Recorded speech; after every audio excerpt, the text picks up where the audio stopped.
वफाकी वजीर दाखिला राना सनाउल्लाह ने कहा है कि कौमी असम्बली में वापसी पर पीटीआई को खुशामदीद कहेंगे। पीटीआई के फैसले पर रद्द-ए-अमल जाहिर करते हुए उन्होंने कहा कि तहरीक इंसाफ को इस्तीफे वापस लेकर अपोजिशन लीडर के ओहदे के लिए दरख्वास्त देना होगी। असम्बली की मुद्दत पूरी होने पर निगरान सेटअप पर आइन के तहत मुशावरत की जाएगी।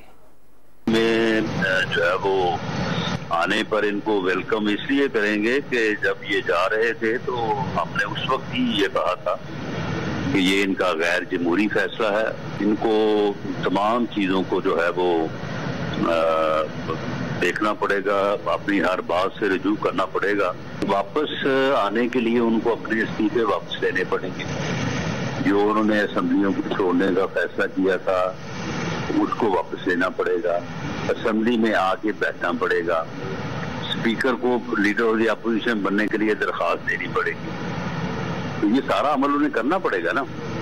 तो बाकी जब असम्बलियों की मुद्दत खत्म होगी 16 अगस्त 2023 को, तो बिल्कुल वो लीडर ऑफ द अपोजिशन के तौर पे कंसल्टेशन का हिस्सा होंगे और केयर टेकर सेटअप का जो है वो पैसा हो जाएगा।